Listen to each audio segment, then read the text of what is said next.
Ayn Rand, La rebelión de Atlas. Primera parte. No contradicción. Capítulo primero.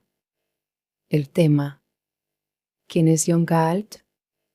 La luz estaba menguando y Eddie Willars no podía distinguir la cara del vagabundo. El vagabundo lo había dicho con sencillez, sin expresión. Pero desde el ocaso, allá lejos, al fondo de la calle, unos destellos amarillos alcanzaron sus ojos, unos ojos que miraban fijamente a Eddie Willars, socarrones y quietos, como si la pregunta hubiese sido dirigida a la extraña inquietud que había dentro de él. ¿Por qué ha dicho eso?, preguntó Eddie Willars con voz tensa. El vagabundo se apoyó contra el marco de la puerta. Un trozo de cristal roto detrás de él reflejó el amarillo metálico del cielo. ¿Por qué le molesta?, preguntó. No me molesta, espetó Eddie Willars. Se llevó la mano al bolsillo apresuradamente. El vagabundo lo había parado para pedirle una moneda y luego había seguido hablando, como si quisiese matar ese momento y postergar el problema del momento siguiente. Pedir monedas era tan frecuente en las calles esos días que no hacía falta escuchar explicaciones, y él no tenía ganas de oír los detalles de la desdicha concreta de ese vagabundo. Vea por tu café, dijo, dándole la moneda a la sombra sin cara. Gracias, señor, dijo la voz, con apatía, y la cara se inclinó hacia adelante durante un momento. La cara estaba bronceada por el viento, surcada por arrugas de cansancio y cínica resignación. Los ojos eran inteligentes. Eddie Willars siguió andando, preguntándose por qué siempre se sentía así a esa hora del día, con esa sensación de temor sin motivo. No, pensó, no es temor, no hay nada que temer, es solo una aprensión inmensa y difusa, sin causa ni objeto. Se había acostumbrado a esa sensación, pero no podía hallar ninguna explicación para ella. Sin embargo, el vagabundo había hablado como si supiera que Eddie la sentía, como si pensase que era algo que uno debería sentir, y aún más, como si supiese la razón. Eddie Willars irguió los hombros con meticulosa autodisciplina. Tenía que acabar con eso, pensó, estaba empezando a imaginar cosas. ¿Siempre lo había sentido? Tenía 32 años. Trató de hacer memoria. No, no siempre, pero no podía recordar cuándo había empezado aquello. La sensación lo invadía de repente, a intervalos aleatorios, y ahora le ocurría más a menudo que nunca. Es el crepúsculo, pensó, odio el crepúsculo. Las nubes y los perfiles de los rascacielos recortados contra ellas se estaban volviendo marrones, como una vieja pintura al óleo, el color desteñido de una obra maestra. Largas vetas de mugre brotaban de la parte más alta de los edificios y bajaban por las esbeltas paredes devoradas por el hollín. Arriba, en el lateral de una torre, había una grieta con la forma de un relámpago inmóvil, de 10 pisos de largo. Un objeto aserrado cortaba el cielo por encima de los tejados. Era la mitad de una cúpula que aún retenía el fulgor de la puesta de sol. El enchapado de oro se había desprendido hacía ya tiempo de la otra mitad. El brillo era rojo y tranquilo, como el reflejo de un fuego, no un fuego vivo, sino uno que agoniza y que ya es demasiado tarde como para sofocarlo. No, pensó Eddie Willars, no había nada de perturbador en aquella vista de la ciudad. Tenía el mismo aspecto que siempre había tenido. Siguió andando, recordándose a sí mismo que volvía con retraso a la oficina. No le gustaba la tarea que tenía que hacer a su vuelta, pero había que hacerla. Así que no intentó demorarla, sino que se obligó a apretar el paso. Dobló una esquina. Por el estrecho espacio entre las oscuras siluetas de dos edificios, como por el resquicio de una puerta, vio la página de un calendario gigante suspendido en el cielo. Era el calendario que el alcalde de Nueva York había erigido el año anterior encima de un edificio, para que los ciudadanos pudiesen saber el día del mes igual que sabían la hora del día, mirando a lo alto de aquella torre gubernamental. Un rectángulo blanco colgaba sobre la ciudad, informando de la fecha a los hombres en las calles de abajo. A la oxidada luz de la puesta de sol de esa tarde, el rectángulo decía 2 de septiembre. Eddie Willars miró a otro lado. Nunca le había gustado ver ese calendario. Le incomodaba de una forma que no podía explicar o definir. La sensación parecía mezclarse con su sentido de inquietud. ¿Tenía la misma calidad? Pensó de pronto que había una frase, algún tipo de cita, que expresaba lo que aquel calendario parecía sugerir. Pero no pudo recordarla. Caminó, devanándose los sesos en busca de esa frase, que colgaba en su mente como una silueta vacía. No podía ni llenarla ni ignorarla. Miró hacia atrás. El rectángulo blanco se alzaba sobre los tejados, diciendo con inamovible finalidad, 2 de septiembre. Eddie Willars dirigió la mirada a la calle, a un puesto ambulante de verduras que había frente a la entrada de una casa de piedra. Vio un montón de zanahorias de color dorado brillante y de verdes puerros frescos. Vio una limpia cortina blanca ondeando en una ventana abierta. Vio un autobús doblando una esquina, conducido con maestría. Se preguntó por qué se sentía más tranquilo, y luego, porque sintió el repentino e inexplicable deseo de que todas esas cosas no fueran dejadas allí, a la intemperie, desprotegidas frente al espacio vacío que había encima. Cuando llegó a la Quinta Avenida, fue mirando los escaparates de las tiendas por las que pasaba. No había nada que necesitara o quisiera comprar, pero le gustaba ver la exposición de productos, de los productos que fuera, de objetos creados por el hombre para ser usados por el hombre. Disfrutaba de la vista de una calle próspera. Solo una de cada 4 tiendas había tenido que cerrar, dejando sus vitrinas oscuras y vacías. No supo por qué de repente pensó en el roble. Nada se lo había recordado, pero pensó en él y en los veranos de su infancia en la finca de los Taggart.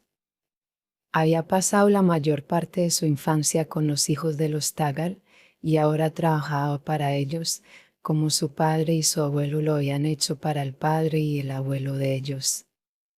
El gran roble había estado en una colina sobre el Hudson, en un lugar solitario de la finca de los Taggart. A Eddie Willars, con 7 años de edad, le gustaba ir y mirar ese árbol. Había estado allí cientos de años, y él pensaba que siempre estaría allí. Sus raíces agarraban la colina como un puño con los dedos metidos en la tierra, y él pensaba que si un gigante lo cogiese por la copa, no sería capaz de arrancarlo, sino que se llevaría la colina y todo el planeta consigo, como una bola atada al extremo de una cuerda. Se sentía seguro en presencia del roble, era algo que nada podía cambiar o amenazar, era su mayor símbolo de fortaleza. Una noche, un rayo cayó sobre el roble. Eddie lo vio a la mañana siguiente. Estaba tirado, partido por la mitad, y él miró en el interior de su tronco como quien mira la boca de un negro túnel. El tronco era solo un cascarón vacío, su corazón se había podrido mucho tiempo atrás, no había nada dentro, solo un fino polvo gris que se dispersaba al capricho del más leve viento. El poder vital había desaparecido, y la forma que quedaba no había sido capaz de mantenerse en pie sin ese poder vital. Años más tarde, Eddie oyó decir que había que proteger a los niños de la conmoción, de la primera vez que oyeran hablar de la muerte, del dolor o el miedo. Pero a él ninguna de esas cosas le había dejado huella jamás. Su conmoción vino estando allí de pie, muy callado, mirando el hueco negro del tronco. Fue una enorme traición, más terrible aún en cuanto no conseguía entender qué era lo que había sido traicionado. No era a sí mismo, eso lo sabía, ni su confianza, era alguna otra cosa. Se quedó allí un rato, sin hacer ningún ruido, y luego volvió caminando a casa. Nunca le habló a nadie de aquello, ni en ese momento ni después. Eddie Willard sacudió la cabeza, mientras el chirrío de un mecanismo oxidado cambiando la luz de un semáforo lo detuvo al borde de la acera. Se sintió irritado consigo mismo. No había motivo para tener que recordar el rol esa noche. Ya no significaba nada para él, solo una ligera nota de tristeza y, en algún lugar de su interior, un punto de dolor que se movía durante un instante y se esfumaba como una gota de lluvia en el cristal de una ventana, con su rastro en forma de un signo de interrogación. No quería tristeza alguna asociada a su infancia, le encantaban sus recuerdos. Cualquier día de los que recordaba parecía inundado por una tranquila y brillante luz solar. Le parecía que unos cuantos rayos de esos recuerdos llegaban hasta el presente, no rayos, sino más bien puntitos de luz que le traían un resplandor momentáneo a su trabajo, a su solitario piso, a la callada y escrupulosa progresión de su existencia. Pensó en un día de verano cuando tenía 10 años. Ese día, en un claro del bosque, la única y preciosa compañera de su infancia le dijo lo que ellos harían cuando se hiciesen mayores. Las palabras eran contundentes y brillantes, como la luz del sol. Él la escuchó con admiración y sorpresa. Cuando ella le preguntó a Eddie qué quería hacer, él respondió de inmediato, lo que sea correcto, dijo, y añadió, deberías hacer algo grande, quiero decir, tú y yo juntos. ¿El qué? Preguntó ella. No sé, dijo él, eso es lo que tenemos que averiguar. No solo lo que tú has dicho. No solo negocios y ganarnos la vida. Cosas como ganar batallas, o salvar a gente de incendios, o escalar montañas. ¿Para qué? Preguntó ella. Él dijo, el pastor dijo el domingo pasado que siempre debemos intentar alcanzar lo mejor dentro de nosotros. ¿Qué crees que es lo mejor dentro de nosotros? No sé. Tendremos que averiguarlo, dijo él. Ella no respondió, estaba mirando hacia otro lado, a la vía del tren. Eddie Willard sonrió. 22 años atrás, él había dicho, lo que sea correcto. Había mantenido esa afirmación sin cuestionarla desde entonces. Las demás preguntas se habían desdibujado en su mente. Él había estado demasiado ocupado como para planteárselas. Pero seguía pensando que era obvio que uno tenía que hacer lo que fuese correcto. Nunca había entendido cómo la gente podría querer hacer algo diferente, solo sabía que la gente lo hacía. Le seguía pareciendo sencillo e incomprensible, sencillo que las cosas debieran ser correctas, e incomprensible que no lo fuesen. Sabía que no lo eran. Pensó en eso al doblar una esquina y llegar al gran edificio Tagar Transcontinental. El edificio se erguía como la estructura más alta y más orgullosa de la calle. Eddie Willard siempre sonreía cada vez que volvía a verlo. Sus largas franjas de ventanas estaban enteras, a diferencia de las de sus vecinos.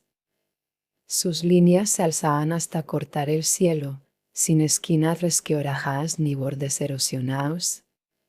Parecía estar por encima del tiempo, inmaculado. Siempre estaría allí, pensó Eddie Willard. Cada vez que entraba en el edificio Taggart sentía alivio y una sensación de seguridad. Era un lugar de eficiencia y de poder. Los suelos de sus salas eran como espejos de mármol. Los rectángulos congelados de sus lámparas eran focos de luz sólida.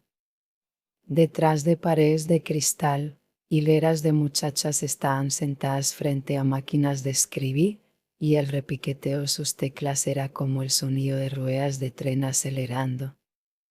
Y, como un eco en respuesta, un leve temblor atravesaba las paredes de vez en cuando, elevándose desde debajo del edificio, desde los túneles de la gran terminal de donde los trenes salían para cruzar un continente y donde paraban después de cruzarlo de nuevo, como habían estado saliendo y parando generación tras generación.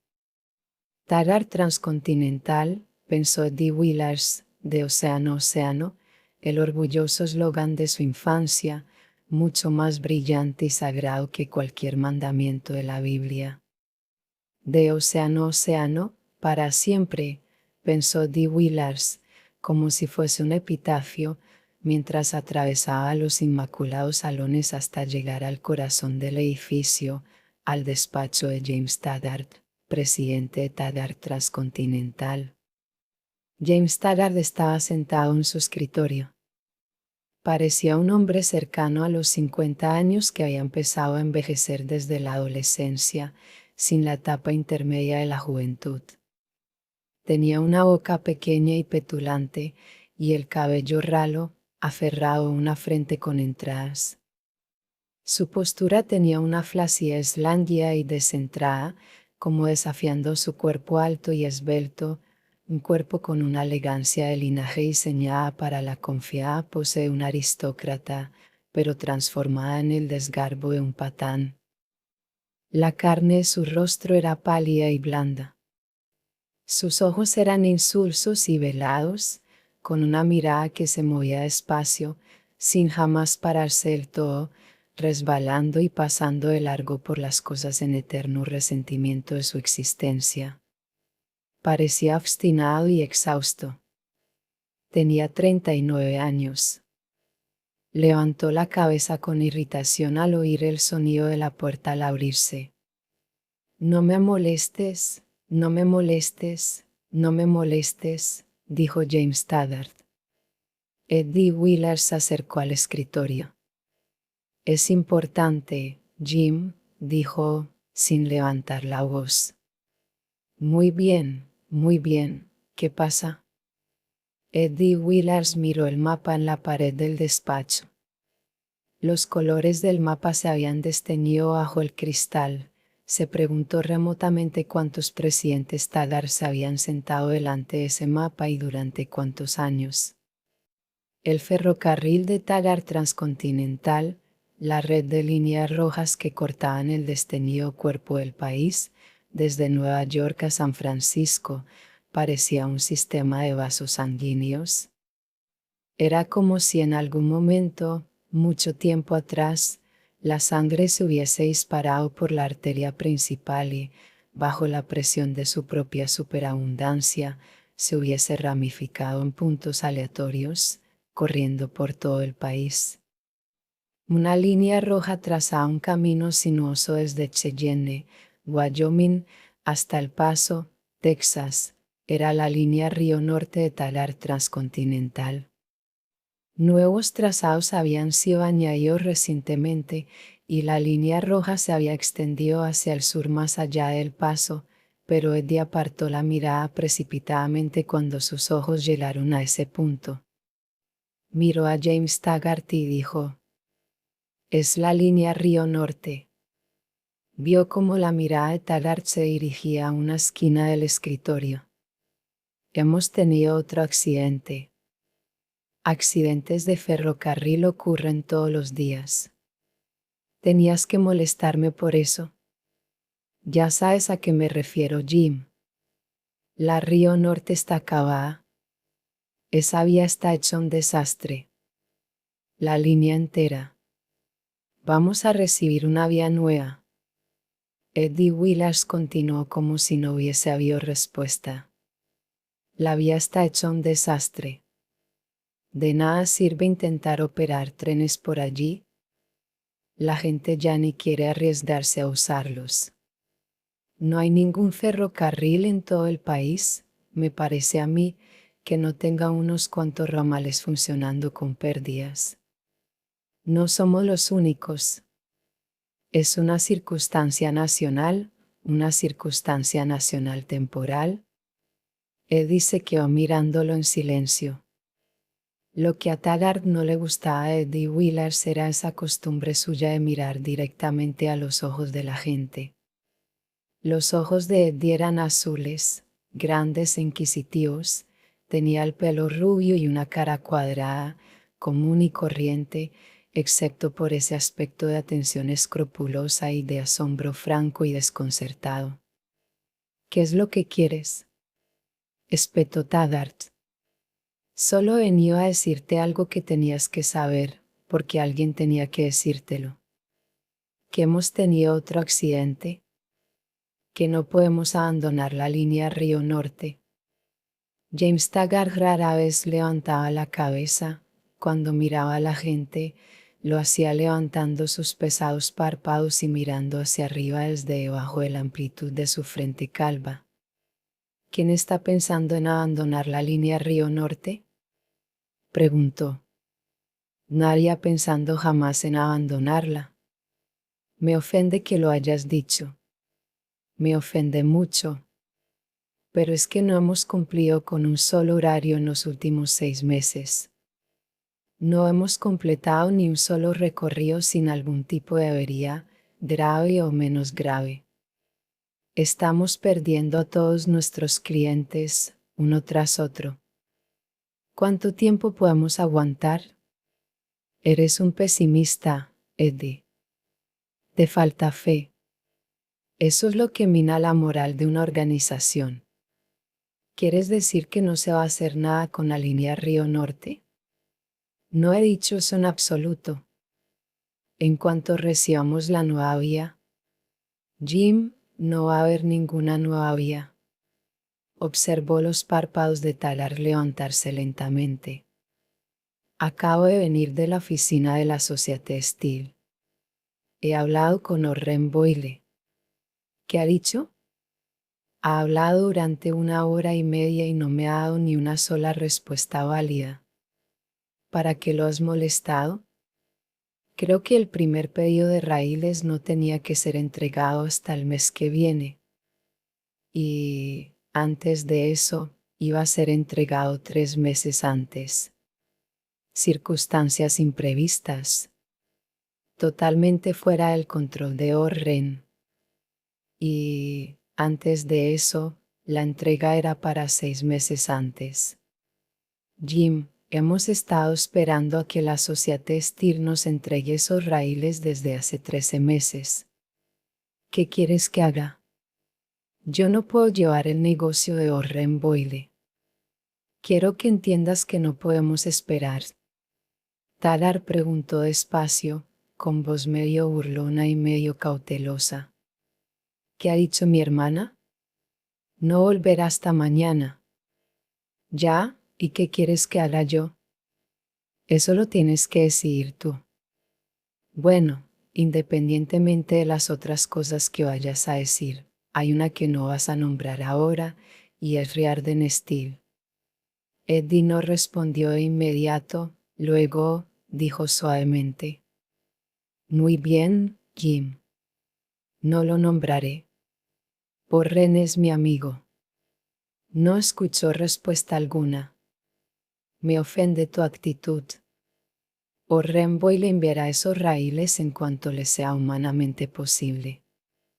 Mientras él no pueda entregarlos, nadie puede culparnos a nosotros. Jim, ¿de qué estás hablando?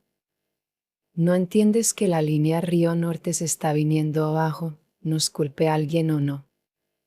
La gente lo aguantaría, tendría que hacerlo, si no fuese por la Fénix Durango. Vio la cara de Eddie endurecerse. Nadie se quejó jamás de la línea Río Norte hasta que la Fénix Durango entró en escena. La Fénix Durango está haciendo un trabajo brillante. Imagínate, una cosa llamada la Fénix Durango compitiendo con Taggart Transcontinental. No era más que una distribuidora de leche hace 10 años. Ahora tiene la mayor parte del tráfico de mercancías de Arizona, Nuevo México y Colorado. Taggart no respondió. Jim, no podemos perder Colorado. Es nuestra última esperanza. Es la última esperanza de todo el mundo. Si no nos recuperamos, vamos a perder todos los grandes clientes en ese estado a manos de la Phoenix Durango. Ya hemos perdido los campos de petróleo de Wyatt. No entiendo por qué todo el mundo está hablando siempre de los campos de petróleo de Elizabeth Wyatt. Porque Elizabeth Wyatt es un prodigio que... Al diablo Elizabeth Wyatt. Esos pozos petrolíferos, pensó Eddie de repente, no tenían algo en común con los vasos sanguíneos del mapa. ¿No era así como el torrente rojo de Taggart transcontinental había atravesado el país, años atrás, una hazaña que ahora parecía increíble?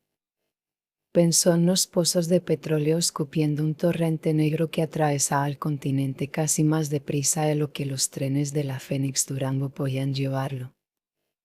Ese campo petrolífero había sido solo un pedregal en las montañas de Colorado, dado por agotado poco tiempo atrás. El padre de Elizabeth Wyatt había conseguido ganarse una mísera vida hasta el final de sus días sacando lo que pudo de los moribundos pozos de petróleo. Ahora era como si alguien le hubiese dado una inyección de adrenalina al corazón de la montaña. El corazón había empezado a bombear, la sangre negra había irrumpido a través de las rocas, y claro que sangre, pensó Eddie Willars, porque sangre es lo que alimenta, lo que da vida, y eso es lo que la Wyatt Oil había hecho. Había producido una conmoción en las viejas laderas de tierra dándoles una repentina existencia, había traído nuevos pueblos, nuevas plantas energéticas y nuevas fábricas a una región del mapa en la que nadie había reparado nunca antes. Nuevas fábricas, pensó Eddie Willars, en una época en que los ingresos por transporte de mercancías de todas las grandes industrias antiguas habían estado cayendo lentamente año tras año, un nuevo y rico campo petrolífero en una época en que las bombas de extracción iban siendo paradas en un reputado campo tras otro. Un nuevo estado industrial del que nadie había esperado nada más que ganado y remolachas. Un hombre lo había hecho, y lo había hecho en 8 años. Eso, pensó Eddie Willars, era como las historias que había leído en los libros del colegio y que nunca había creído del todo, las historias de hombres que habían vivido en los albores del país. Deseaba poder conocer a Elizabeth Wyatt. Se hablaba mucho de él, pero pocos habían llegado a conocerlo en persona, raramente iba a Nueva York. Decían que tenía 33 años sin temperamento violento. Había descubierto alguna forma de resucitar pozos petrolíferos agotados y había procedido a reactivarlos. Elizabeth Wyatt es un cabrón codicioso a quien solo le importa el dinero, dijo James Taggart. Me parece a mí que hay cosas más importantes en la vida que ganar dinero. ¿De qué estás hablando, Jim? ¿Qué tiene eso que ver con? Además, nos ha traicionado. Hemos dado servicio a los campos de petróleo de Wyatt durante años, y muy adecuadamente. En tiempos del viejo Wyatt, llevábamos un tren cisterna por semana. Ya no estamos en los tiempos del viejo Wyatt, Jim. La Phoenix Durango lleva hasta allí 2 trenes cisterna al día, y los lleva con puntualidad. Si él nos hubiera dado tiempo para crecer juntos, no tiene tiempo que perder. ¿Y qué espera? Que larguemos al resto de nuestros clientes, que sacrifiquemos los intereses del país entero y leemos a todos nuestros trenes. Bueno, no. Él no espera nada. Simplemente hace negocios con la Phoenix Durango. Creo que es un rufián destructivo y sin escrúpulos. Creo que es un advenedizo irresponsable que ha sido tremendamente sobrevalorado. Fue sorprendente oír una emoción repentina en la voz exánime de James Taggart. No estoy tan seguro de que sus campos sean un logro tan beneficioso. A mí me parece que ha dislocado la economía del país entero. Nadie esperaba que Colorado se convirtiese en un estado industrial. ¿Cómo podemos tener alguna seguridad o planear algo si todo cambia todo el tiempo? Por Dios, Jim. Él es... Sí, lo sé, está ganando dinero. Pero ese no es el estándar, me parece a mí, por el que uno mide el valor de un hombre para la sociedad. En cuanto a su petróleo, tendría que venir arrastrándose hasta nosotros y tendría que esperar su turno junto a los demás clientes y no exigiría más que su cuota justa de transporte si no fuese por la Phoenix Durango. No podemos hacer nada si nos enfrentamos a una competencia destructiva de ese tipo. Nadie puede echarnos la culpa. La presión en su pecho y en sus sienes, pensó Dee Willars, era la tensión del esfuerzo que estaba haciendo. Había decidido aclarar el asunto de una vez por todas, y el asunto estaba tan claro, pensó, que nada podría impedir que Taggart lo comprendiera, a menos que fuese porque él mismo lo estaba presentando mal. Así que lo había intentado con empeño, pero estaba fracasando, igual que siempre había fracasado en todas las discusiones que habían tenido. Da igual lo que dijera, ellos nunca parecían estar hablando del mismo tema. Jim, ¿qué estás diciendo? ¿Es que importa que alguien nos eche la culpa cuando la línea se está viniendo abajo? James Taggart sonrió, era una sonrisa fina, divertida y fría. Es conmovedora, Eddie, dijo. Es conmovedora tu devoción por Taggart Transcontinental. Si no llevas cuidado, acabarás convirtiéndote en uno de esos verdaderos siervos feudales. Eso es lo que soy, Jim. Pero puedo preguntar si es tu trabajo discutir esos temas conmigo. No, no lo es. Entonces, ¿por qué no aprendes que tenemos departamentos que se encargan de las cosas? ¿Por qué no le informas de todo esto a quien le concierna? ¿Por qué no le lloras a mi querida hermana en el hombro? Mira, Jim, sé que no es mi cometido hablar contigo, pero no puedo entender lo que está pasando. No sé qué es lo que tus consejeros oficiales te dicen, ni por qué no consiguen que lo entiendas. Así que pensé en intentar decírtelo yo mismo. Aprecio nuestra amistad de la infancia, Eddie, pero ¿crees que eso debería darte permiso para entrar aquí sin avisar cuando te plazca? Teniendo en cuenta tu propio rango, ¿no deberías recordar que yo soy el presidente de Taggart Transcontinental? Era una pérdida de tiempo. Eddie Willars lo miró como siempre, no olió, simplemente confuso, y preguntó. Entonces, ¿no tienes intención de hacer nada con la línea Río Norte? Yo no he dicho eso. Yo no he dicho eso para nada. Taggart estaba mirando el mapa, la línea roja al sur del paso. En cuanto las minas de San Sebastián se pongan en marcha y nuestra filial mexicana empiece a dar resultados.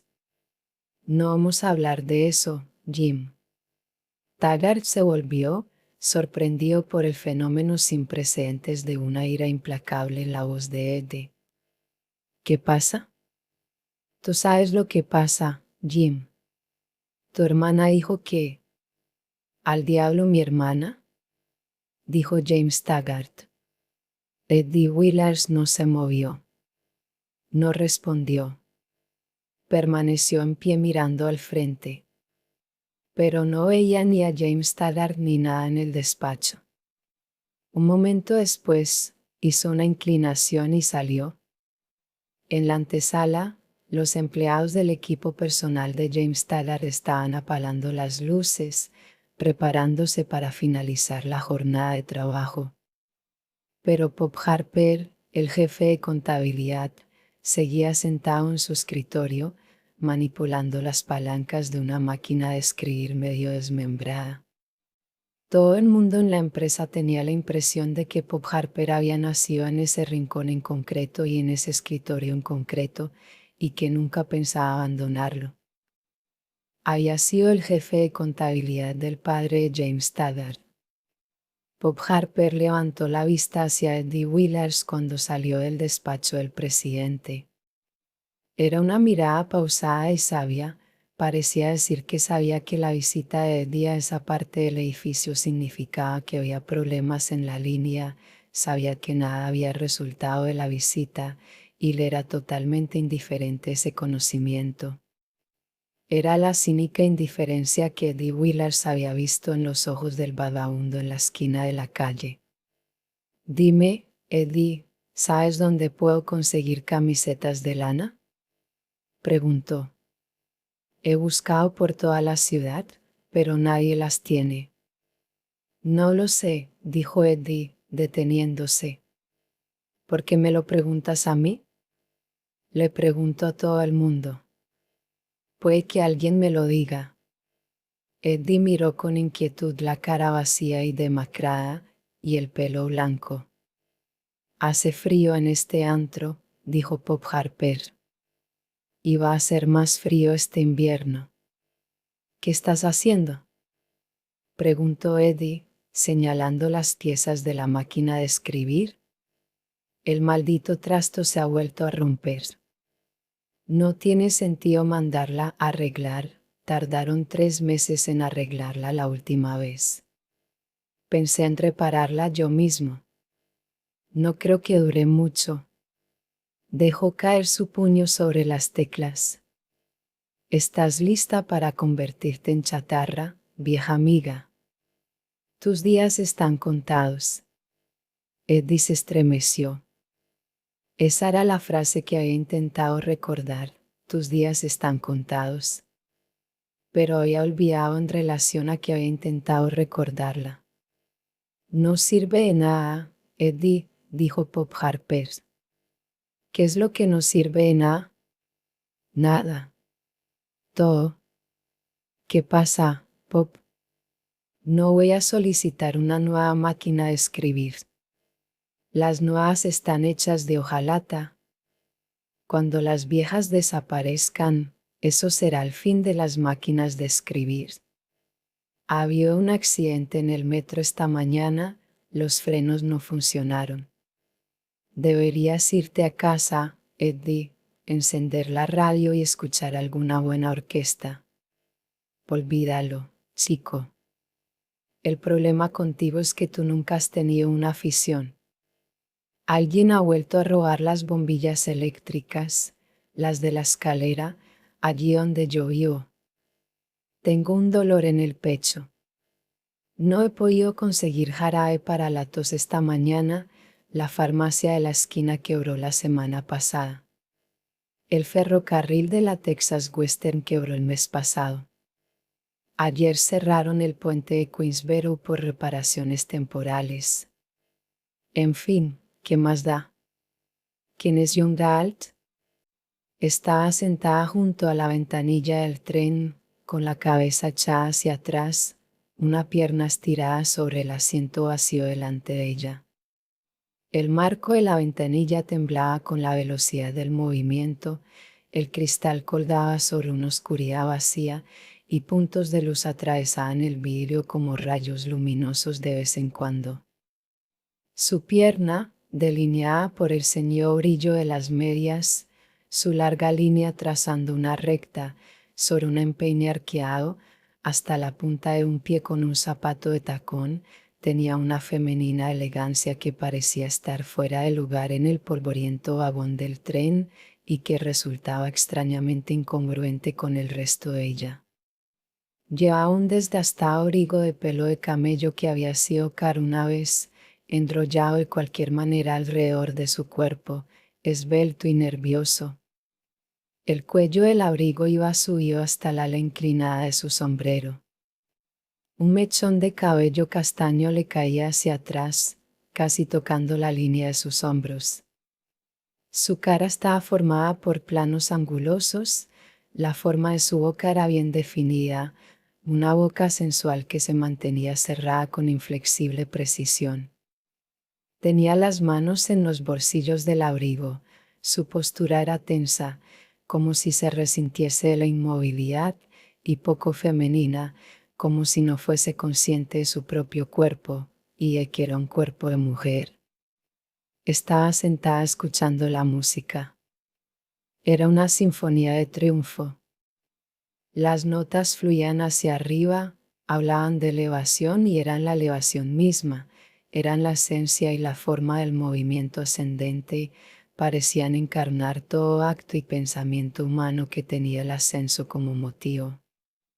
Era un estallido de sonido, saliendo de su encierro y extendiéndose por doquier. Tenía la libertad de una liberación y la tensión de un objetivo. Barría limpiando el espacio sin dejar más que el goce de un esfuerzo sin obstáculos. Solo un débil eco dentro de los sonidos hablaba aquello de lo cual la música había escapado, pero hablaba con risueño asombro ante el descubrimiento de que no existía fealdad ni dolor, y que nunca había tenido que existir.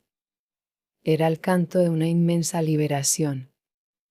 Pensó, por unos instantes, o mientras esto dure, está bien rendirse por completo, o olvidarlo todo y simplemente permitirte a ti mismo sentir. Pensó, déjate ir, suelta las riendas, eso es. En algún lugar al borde de su mente, bajo la música, oyó el sonido de ruedas de tren.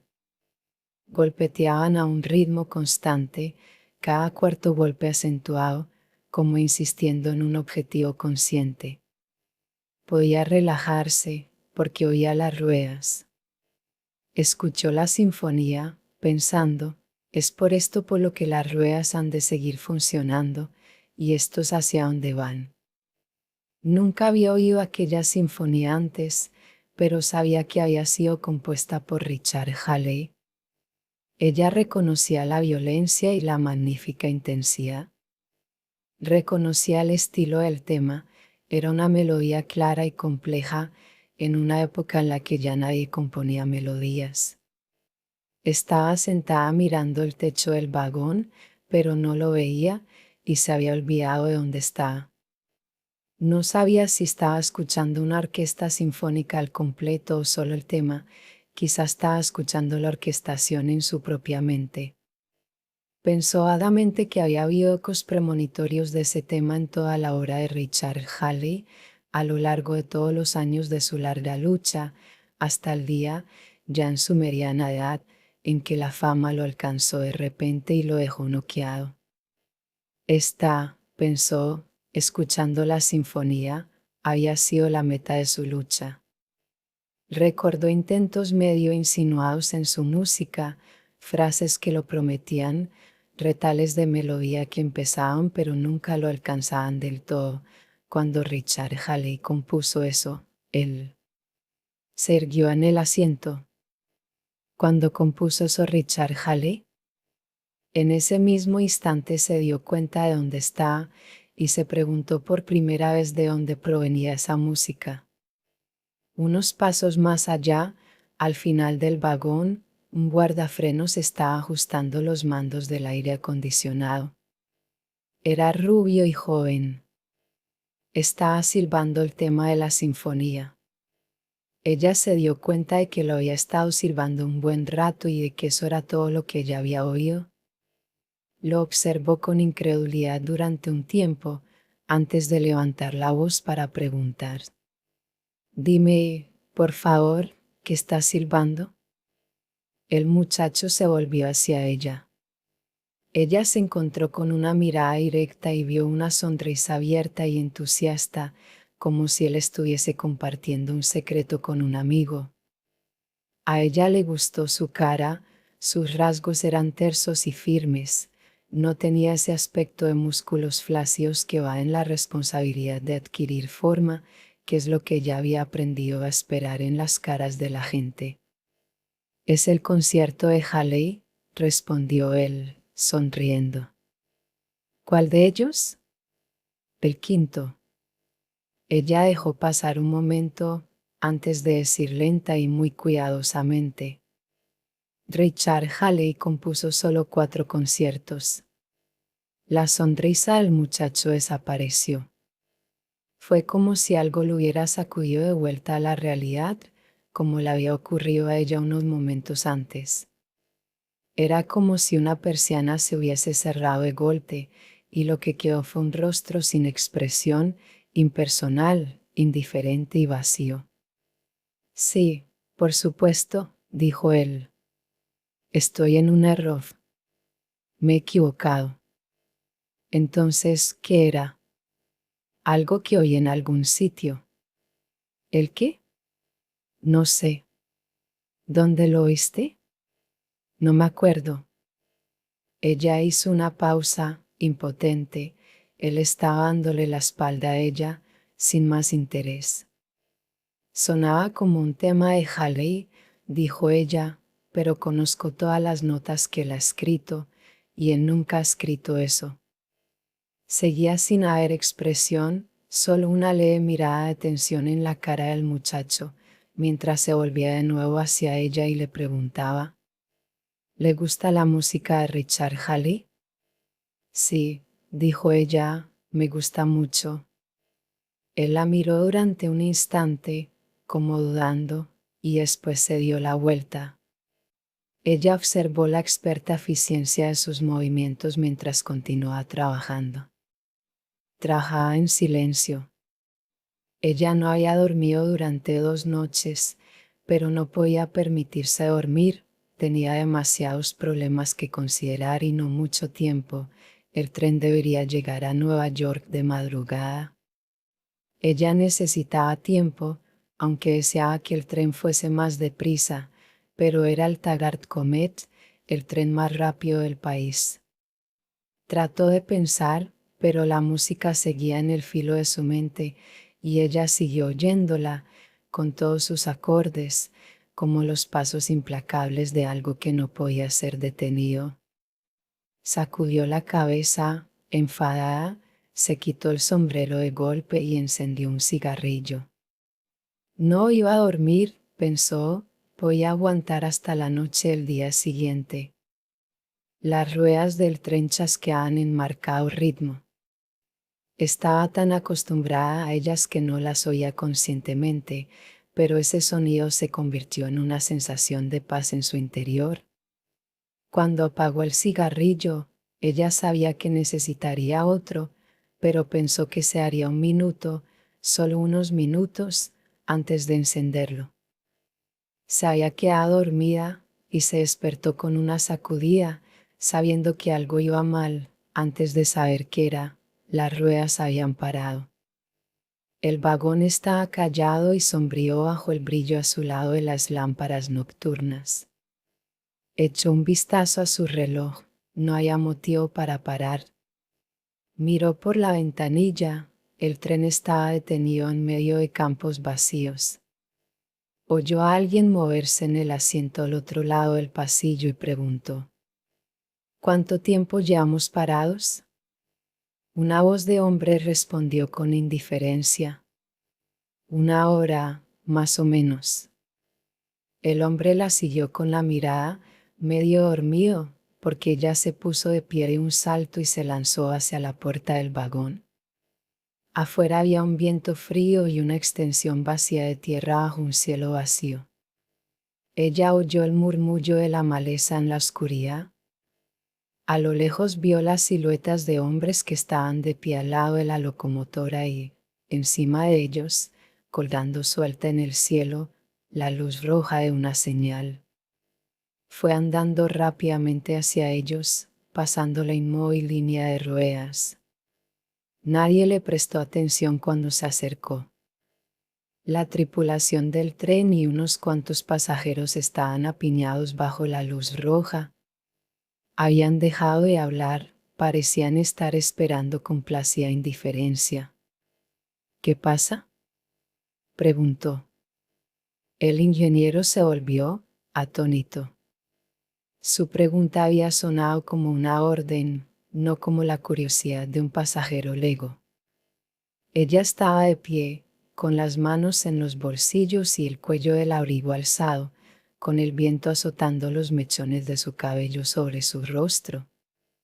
Luz roja, señorita, dijo él, señalando hacia arriba con el pulgar. ¿Cuánto tiempo lleva encendida? 1 hora. Estamos fuera del trazado principal, ¿verdad? Eso es. ¿Por qué? No lo sé. El conductor tomó la palabra. No entiendo por qué nos han enviado a una vía muerta. Esa aguja no está funcionando bien y esta cosa no está funcionando en absoluto. Movió la cabeza hacia arriba señalando la luz roja. No creo que la señal vaya a cambiar. Creo que está estropeada. Entonces, ¿qué están haciendo? Esperando a que cambie. En la pausa de ira sobresaltada que ella hizo, el fogonero contuvo una risa. La semana pasada, dejaron el mejor tren del Atlantic Southern en un apartadero durante 2 horas. Fue solo el error de alguien. Este es el Taggart Comet, dijo ella. El Comet nunca ha llegado tarde. Es el único en el país que no lo ha hecho, dijo el ingeniero. Siempre hay una primera vez, dijo el fogonero. Usted no entiende de ferrocarriles, señora, dijo un pasajero. No hay ni un solo sistema de señales ni un solo coordinador de tráfico en todo el país que valga nada. Ella no se giró ni se percató de su presencia, sino que le habló al ingeniero. Si usted sabe que la señal está rota, ¿qué es lo que va a hacer? A él no le gustó su tono autoritario y no pudo entender por qué ella lo asumía con tal naturalidad. Parecía una adolescente, solo su boca y sus ojos revelaban que era una mujer de más de 30 años. Los ojos gris oscuro eran directos y perturbadores, como si pudieran penetrar hasta la esencia de las cosas, dejando de lado lo intrascendente. La cara le resultaba vagamente familiar, pero no conseguía recordar dónde la había visto. Señorita, no pienso jugarme el cuello, dijo. Quiere decir, dijo el fogonero, que nuestro trabajo es esperar órdenes. Su trabajo es operar este tren. No contra una luz roja. Si la luz dice que paremos, paramos. Luz roja significa peligro, señorita, dijo el pasajero. No vamos a arriesgarnos, dijo el ingeniero. Quien quiera que sea responsable por esto nos echará la culpa a nosotros si nos movemos. Así que no vamos a movernos hasta que alguien nos diga que lo hagamos. ¿Y si nadie lo hace?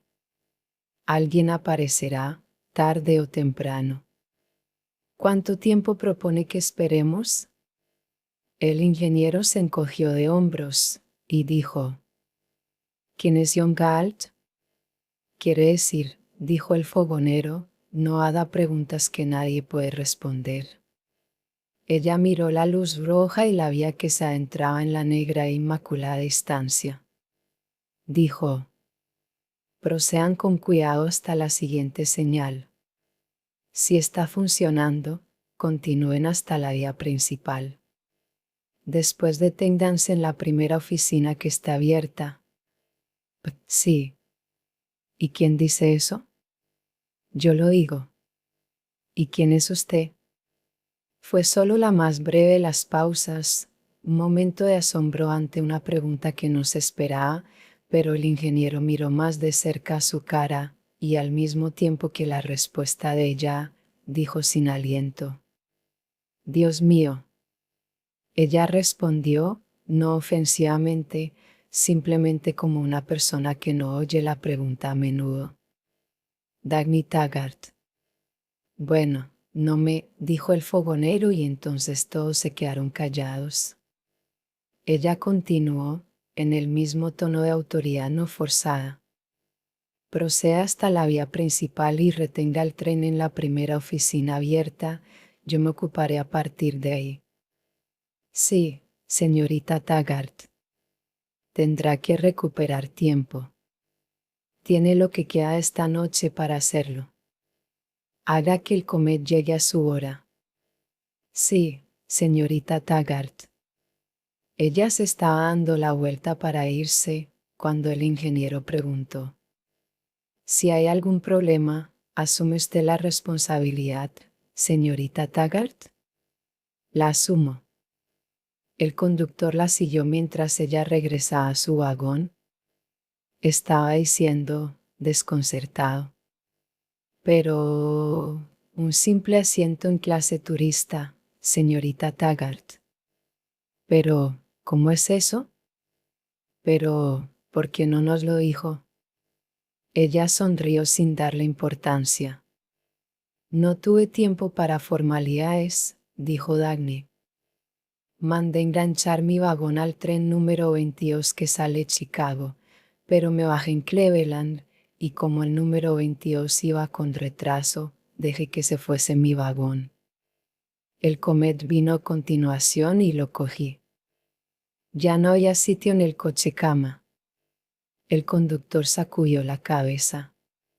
Su hermano, él no habría viajado en clase turista. Ella se rió. No, no lo habría hecho. Los hombres que estaban cerca de la locomotora la miraron mientras se marchaba. El joven guardafrenos estaba entre ellos.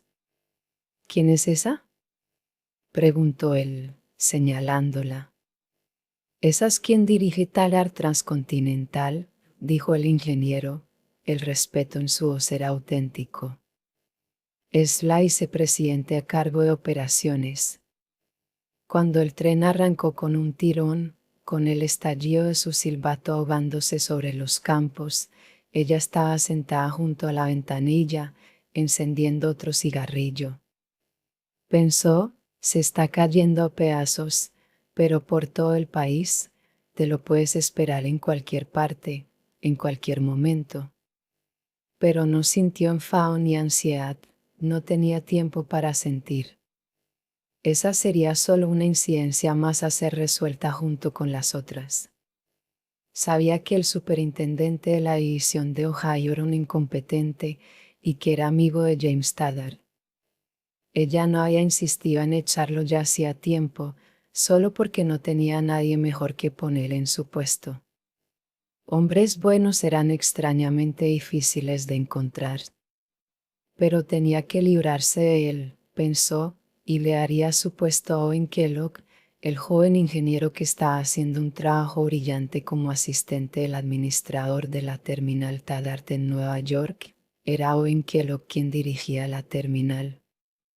Ella había observado su trabajo durante un tiempo, siempre había buscado chispazos de talento, como un buscador de diamantes en un páramo poco prometedor. Kellogg era aún demasiado joven para ser nombrado superintendente de división. Ella había querido darle otro año, pero no había tiempo que perder. Tendría que hablar con él en cuanto regresase. La franja de tierra, vagamente visible por la ventanilla, se movía más deprisa ahora, fundiéndose en una corriente gris. Entre las secas frases llenas de cálculos en su mente, se dio cuenta de que sí que tenía tiempo para sentir algo, era el intenso y estimulante placer de la acción. Con la primera silbante brisa de aire, mientras el comet se zambullía en los túneles de la terminal Taggart bajo la ciudad de Nueva York, Danny Taggart se irguió en su asiento. Siempre tenía esa sensación cuando el tren se hundía bajo tierra, una sensación de impaciencia, de esperanza y de secreto entusiasmo. Era como si la existencia normal fuese una foto de formas amorfas en colores mal impresos y, en cambio, eso fuese un boceto hecho con unos cuantos trazos nítidos que hacían que las cosas parecieran limpias, importantes, y que fueran cosas que valía la pena hacer. Miró los túneles que fluían pasando de largo, desnudos muros de hormigón, un entramado de tuberías y cables, una red de raíles que se adentraban en agujeros negros con luces verdes y rojas que colgaban como distantes gotas de color. No había nada más, nada que lo iluyese, así que uno podía admirar el propósito desnudo y el ingenio que lo había conseguido. Pensó en el edificio Taggart, que se erguía sobre su cabeza en ese momento, apuntando directo hacia el cielo, y pensó, estas son las raíces del edificio, raíces huecas retorciéndose bajo la tierra, alimentando la ciudad.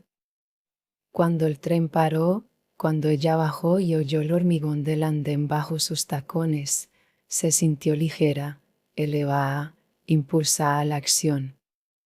Echó a andar, deprisa, como si la velocidad de sus pasos pudiera darle forma a las cosas que sentía.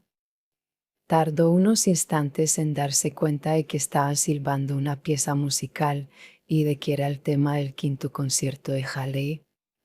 Sintió que alguien la estaba mirando, y se volvió. El joven guardafrenos estaba allí, observándola tensamente. Estaba sentada sobre el brazo del enorme sillón frente al escritorio de James Taggart, con el abrigo abierto echado sobre un vestido arrugado por el viaje. Eddie Willars estaba sentado al otro lado de la habitación, tomando notas de vez en cuando. Su posición era la de asistente especial al vicepresidente a cargo de operaciones, y su principal deber era ser su guardaespaldas frente a cualquier pérdida de tiempo. Ella le había pedido que estuviese presente en reuniones de esa naturaleza, porque así nunca tendría que explicarle nada después. James Taggart estaba sentado en su escritorio, con la cabeza hundida entre los hombros. La línea Río Norte es un montón de chatarra de una punta a otra, dijo ella. Está mucho peor de lo que yo pensaba. Pero vamos a salvarla. Por supuesto, dijo James Taggart. Parte del raíl se puede mantener. No mucho, y no por mucho tiempo. Empezaremos a colocar raíles nuevos en los tramos de montaña, empezando por Colorado. Obtendremos el nuevo raíl en 2 meses. Orrenboy le dijo que va. He pedido el raíl de Riarden Steel. El sutil ruido ahogado que emitió Eddie Willars fue su deseo reprimido de vitorear.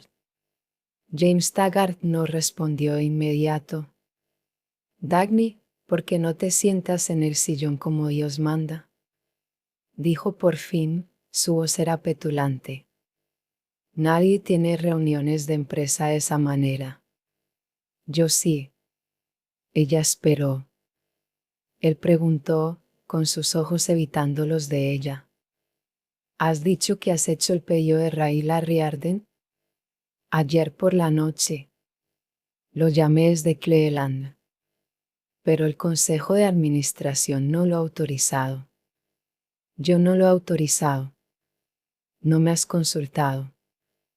Ella se inclinó hacia adelante, levantó el auricular de un teléfono en el escritorio y se lo pasó a él.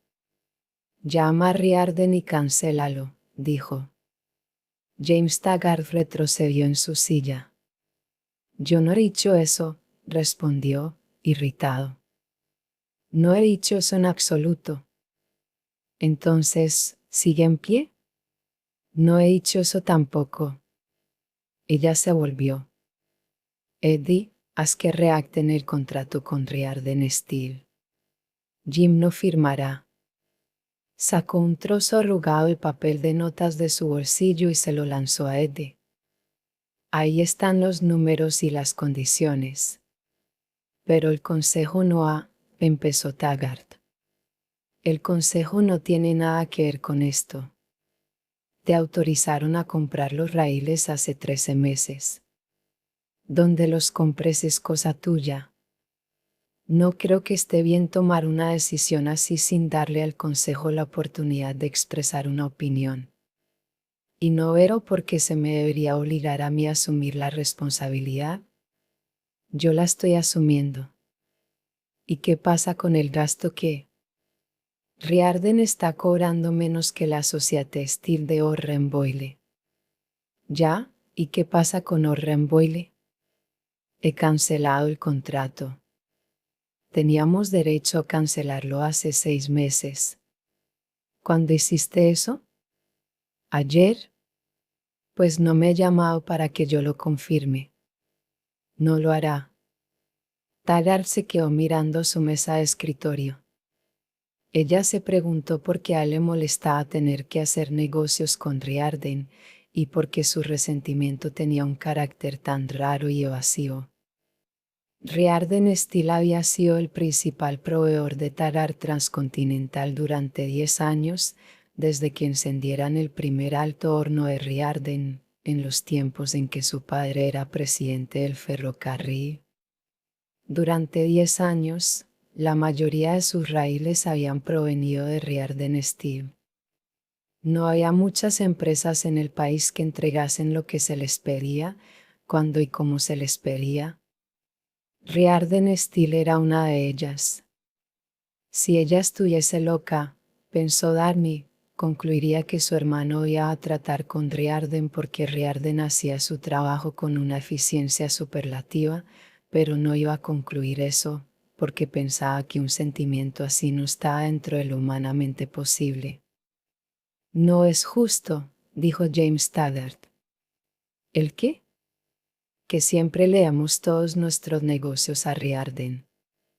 Me parece a mí que deberíamos darle una oportunidad también a alguien más. Riordan no nos necesita, él es suficientemente grande. Deberíamos ayudarles a los tipos más pequeños a desarrollarse. Si no, solo estamos fomentando un monopolio. No digas ridiculeces, Jim.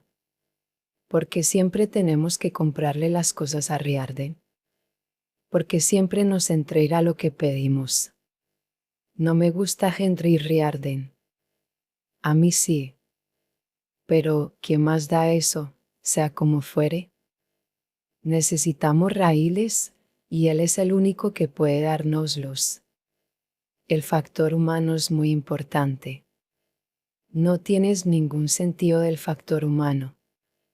Estamos hablando de salvar un ferrocarril, Jim. Sí, claro, claro, pero aún así, no tienes ningún sentido del factor humano. No. No lo tengo. Si le hacemos a Riordan un pedido tan grande de raíles de acero. No serán de acero. Serán de metal Riordan. Ella siempre había evitado reacciones personales, pero se vio obligada a romper su norma cuando vio la expresión en la cara de Taggart. Rompió a reír. El metal Riordan era una nueva aleación, producida por Riordan después de 10 años de experimentos. Lo había sacado al mercado hacía poco. No había recibido ningún pedido, ni había encontrado ningún cliente. Taggart no pudo entender la transición entre la risa y el repentino tono de voz de Dagny. La voz era fría y áspera. Déjalo, Jim. Sé todo lo que vas a decir. Nadie lo ha usado antes. A nadie le parece bien el metal Riordan. A nadie le interesa. Nadie lo quiere. A pesar de eso, nuestros raíles van a estar hechos de metal Riordan. Pero, dijo Taggart, pero nadie lo ha usado antes. Él notó, con satisfacción, cómo a ella le había silenciado la ira. Le gustaba fijarse en las emociones, eran como faroles rojos colgados a lo largo del oscuro abismo de la personalidad de otro, marcando puntos vulnerables. Pero como alguien podía sentir una emoción personal por una aleación de metal, y lo que esa emoción indicaba era incomprensible para él, así que no pudo hacer uso de su descubrimiento. El consenso de las mejores autoridades en metalurgia, dijo, parece ser altamente escéptico sobre el metal Riordan, afirmando que déjalo, Jim. Bueno, ¿de quién es la opinión que has seguido? Yo no pido opiniones. ¿Y con qué te guías? Juicio. Ya, el juicio de quien has seguido. El mío. Pero, ¿a quién has consultado sobre esto? A nadie. Entonces, ¿qué narices ha esto sobre el metal Riarden? ¿Qué es lo mejor que ha salido jamás al mercado? ¿Por qué? Porque es más duro que el acero, más barato que el acero y durará más que cualquier otro pedazo de metal existente. Pero, ¿quién dice eso? Jim, estudia ingeniería en la universidad. Cuando veo cosas, las veo. ¿Qué has visto? La fórmula de Riarden y los ensayos que me mostró. Pues si fuera tan bueno, alguien lo habría usado, y nadie lo ha hecho. Él vio el destello de rabia y prosiguió nerviosamente: ¿cómo puedes saber que es bueno? ¿Cómo puedes estar segura? ¿Cómo puedes decidir? Alguien decía esas cosas, Jim. ¿Quién? Bueno, no veo por qué nosotros tenemos que ser los primeros. No lo veo en absoluto. ¿Quieres salvar la línea Río Norte, o no? Él no respondió. Si el ferrocarril pudiera permitírselo, arrancaría cada trozo de raíl de toda la red y lo sustituiría por metal Riarden. Hay que reemplazarlo todo. Nada de lo que hay aguantará mucho más. Pero no podemos permitírnoslo. Primero tenemos que salir de este bache. ¿Quieres que salgamos adelante, o no? Seguimos siendo el mejor ferrocarril del país. A los otros les está yendo mucho peor. Entonces, ¿quieres que sigamos en el bache? Yo no he dicho eso. Porque siempre tienes que simplificar las cosas de esa forma. Y si lo que te preocupa es el dinero, no veo por qué quieres gastarlo en la línea Río Norte, cuando la Fénix Durango nos ha robado todo nuestro mercado allí. ¿Para qué gastar dinero cuando no tenemos protección frente a un competidor que va a destrozar nuestra inversión? Porque la Fénix Durango es un ferrocarril excelente, pero yo tengo intención de hacer que la línea Río Norte sea aún mejor. Porque voy a machacar a la Fénix Durango si hace falta, aunque no lo hará, porque va a haber sitio para que 2 o 3 ferrocarriles se hagan ricos en Colorado. Porque yo hipotecaría toda la red para construir un ramal que vaya a cualquier distrito alrededor de Ellis Wyatt. Estoy harto de oír hablar de Ellis Wyatt. A él no le gustó el modo en que los ojos de ella se movieron para mirarlo y se quedaron quietos, mirándolo, durante un momento. No veo ninguna necesidad de acción inmediata, dijo, parecía ofendido. Exactamente, ¿qué es lo que te parece tan alarmante en la situación actual de Tarar Transcontinental? Las consecuencias de tus políticas, Jim. ¿Qué políticas? Ese experimento de 13 meses con la Société Steel, para empezar. Luego, tu desastre en México. El Consejo aprobó el contrato con la Société Steel, dijo él precipitadamente. El Consejo votó construir la línea San Sebastián. Además, no entiendo por qué lo llamas desastre. Porque el gobierno mexicano va a nacionalizar tu línea en cualquier momento. Eso es mentira. Su voz casi era un chillido. Eso no son más que rumores malintencionados. Lo sé de muy buena fuente, con autoridad interna que... No muestres que estás asustado, Jim, dijo ella con desprecio. Él no respondió. No sirve de nada entrar en pánico ahora, dijo ella. Lo único que podemos hacer es intentar amortiguar el golpe. Va a ser un golpe duro. 40 millones de dólares son una pérdida de la que no nos recuperaremos fácilmente. Pero Tarar Transcontinental ha resistido muchos embates feos en el pasado. Yo me encargaré de que resista este. Me niego a considerar, rotundamente me niego a considerar, la posibilidad de que la línea San Sebastián vaya a ser nacionalizada. Muy bien. No la consideres. Ella permaneció en silencio.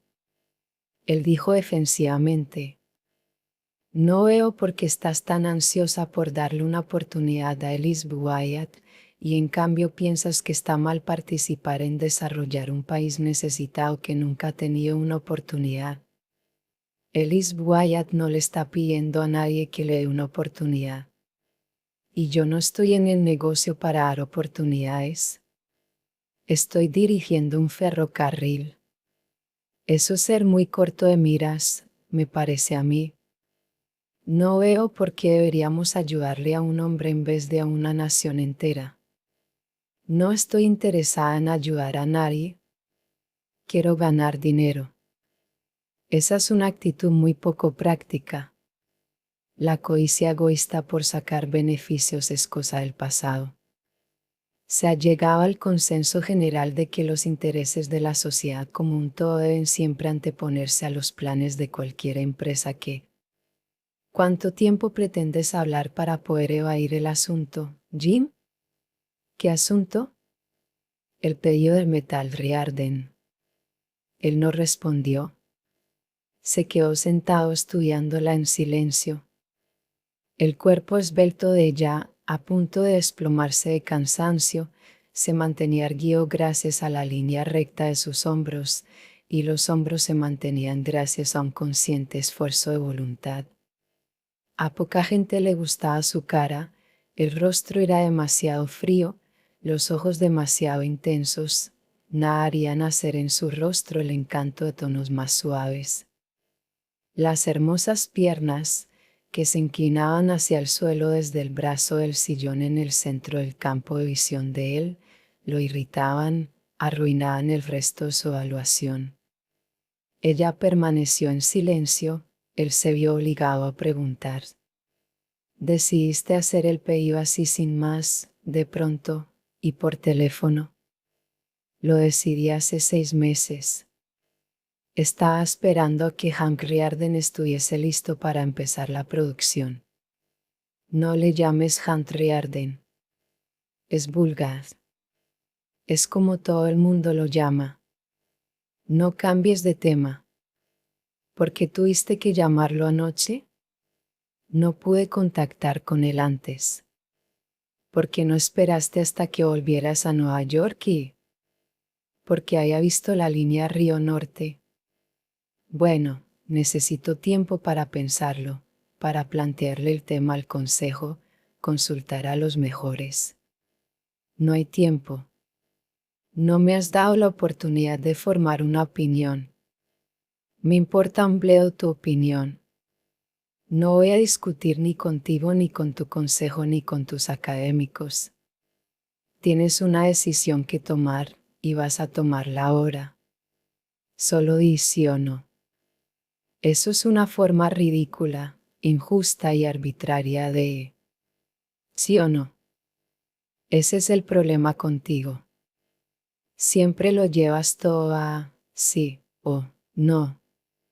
Las cosas nunca son tan absolutas como eso. Nada es absoluto. Los raíles de metal lo son.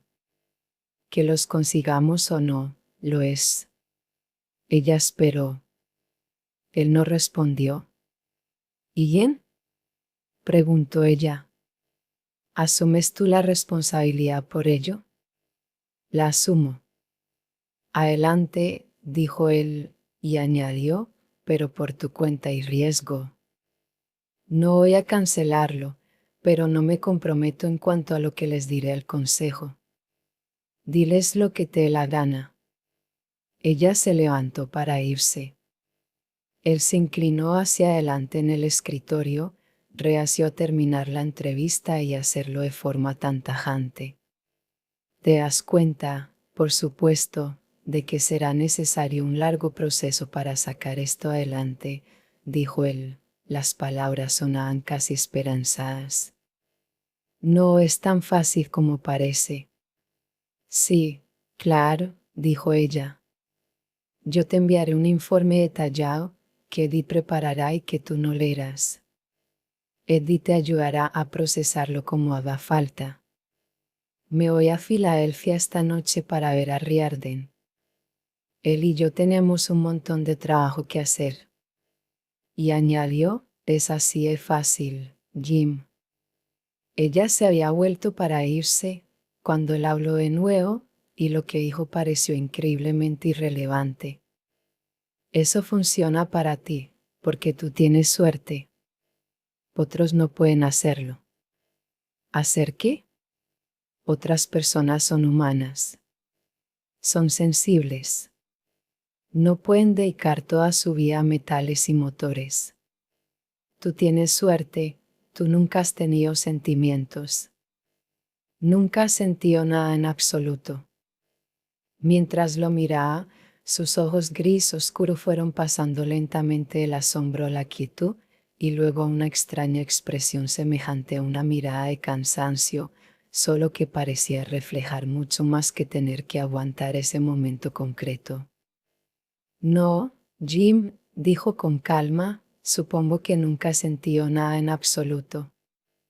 Eddie Willars la siguió hasta su despacho. Cada vez que ella regresaba, él sentía como si el mundo se hubiese vuelto claro, simple, fácil de encarar, y olvidaba sus momentos de informe aprensión. Él era la única persona que encontraba totalmente natural que ella fuese vicepresidente de operaciones de un gran ferrocarril, aunque fuese una mujer. Ella le había dicho, cuando él tenía 10 años de edad, que ella dirigiría el ferrocarril algún día. Eso no le extrañaba a él ahora, igual que no le había extrañado aquel día en un claro del bosque. Cuando entraron en su despacho, cuando la vio sentarse en su escritorio y echar un vistazo a las notas que le había dejado, él se sintió igual que en su coche cuando el motor arrancaba y las ruedas se podían poner en movimiento. Él estaba a punto de salir del despacho cuando recordó un asunto del que no le había informado. Owen Kellogg, de la división de la terminal, me pidió cita para verte, dijo. Ella alzó la mirada, sorprendida. Qué curioso. Iba a llamarlo yo. Dile que suba. Quiero verle. Eddie, añadió ella de repente, antes de empezar, diles que me pongan al teléfono con Ears, de la Ears Music Publishing Company. ¿La Music Publishing Company? Repitió él con incredulidad. Sí. Hay algo que quiero preguntarle. Cuando la voz del señor Ears, cortésmente atenta, preguntó en qué podía servirle, ella preguntó.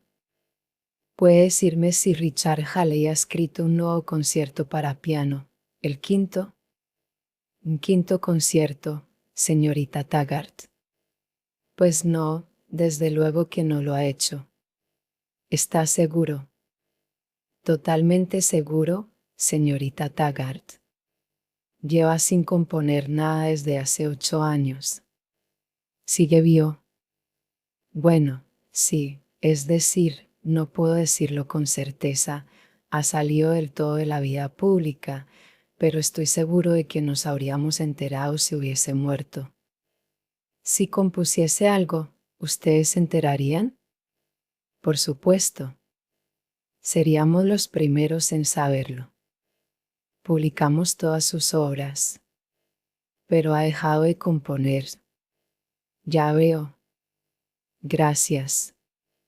Cuando Owen Kellogg entró en su oficina, ella lo miró con satisfacción. Se alegraba de ver que había estado en lo cierto sobre el vago recuerdo de su apariencia. Su rostro tenía la misma cualidad que la del joven guardafrenos del tren, el rostro del tipo de hombre con el que ella podía tratar. Siéntese, señor Kellogg, dijo ella, pero él permaneció de pie frente a su escritorio. Usted me pilló una vez que le hiciera saber si algún día decidía cambiar de empleo, señorita Taggart, dijo él. Así que he venido a decirle que me marcho. Ella había esperado cualquier cosa menos eso. Tardó un momento antes de preguntar en voz baja. ¿Por qué? Por un motivo personal. ¿Está usted descontento aquí? No. Ha recibido una oferta mejor. No. ¿A qué ferrocarril va? No me voy a ningún ferrocarril, señorita Taggart. Entonces, ¿a qué empleo se va a dedicar? No es si yo son. Ella lo estudió detenidamente, sintiéndose ligeramente incómoda.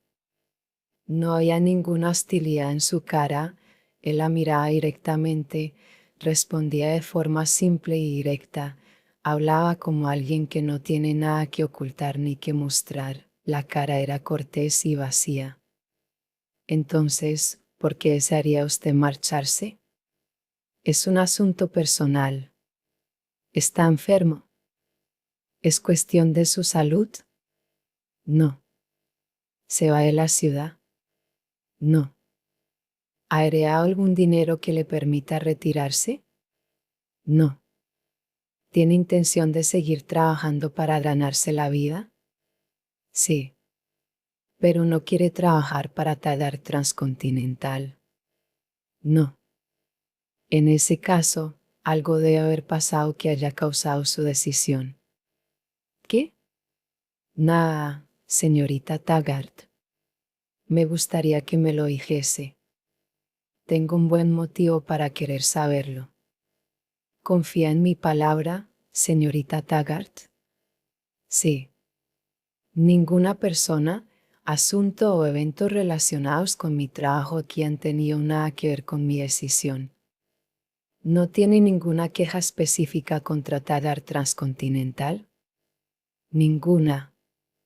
Entonces creo que podría reconsiderarlo cuando oiga lo que tengo que ofrecerle. Lo siento, señorita Taggart. No puedo. ¿Puedo decirle lo que tengo en mente? Sí, si lo desea. ¿Se fía usted de mi palabra si le digo que decidí ofrecerle el puesto que voy a ofrecerle antes de que usted pidiese hablar conmigo? Quiero que sepa eso. Yo siempre me fiaré de su palabra, señorita Taggart. Es el puesto de superintendente de la división de Ohio. Es suyo, si lo quiere. Su cara no mostró ninguna reacción, como si las palabras no tuviesen mayor significado para él que para un salvaje que nunca hubiese oído hablar de ferrocarriles. No lo quiero, señorita Taggart, respondió. Después de un momento, ella dijo, su voz tensa. Diga sus condiciones, Kellogg. Ponga usted el precio. Quiero que se quede. Puedo igualar cualquier cosa que le ofrezca cualquier otro ferrocarril. No me voy a trabajar a ningún otro ferrocarril. Pensé que a usted le encantaba su trabajo. Ese fue el primer signo de emoción en él, tan solo una leve dilatación de sus ojos y un énfasis extrañamente silencioso en su voz, al responder. Me encanta. Entonces dígame qué es lo que tendría que decir para hacer que se quede. Había sido algo tan involuntario y claramente sincero que la miró como si le hubiese llegado al corazón. Quizás estoy siendo injusto al venir aquí a decirle que me marcho, señorita Taggart. Sé que usted me pidió que se lo dijera porque quería tener la oportunidad de hacerme una contraoferta. Así que, al haber venido, puede parecer que esté abierto a negociar. Pero no lo estoy. He venido solo porque yo quería mantener mi palabra con usted. Esa pausa en su voz fue como un repentino flash que le hizo ver a ella lo mucho que su interés y su petición habían significado para él, y que su decisión no había sido nada fácil de tomar. Kellogg, ¿no hay nada que pueda ofrecerle?, preguntó ella. Nada, señorita Taggart. Nada en el mundo. Se volvió para irse. Por primera vez en su vida, ella se sintió impotente y derrotada. ¿Por qué?, preguntó, sin dirigirse a él. Él se detuvo y giró. Se encogió de hombros y sonrió, se llenó de vida durante un momento, y fue la sonrisa más extraña que ella había visto jamás, albergaba un regocijo secreto, y sufrimiento, y una infinita amargura. respondió. ¿Quién es John Galt?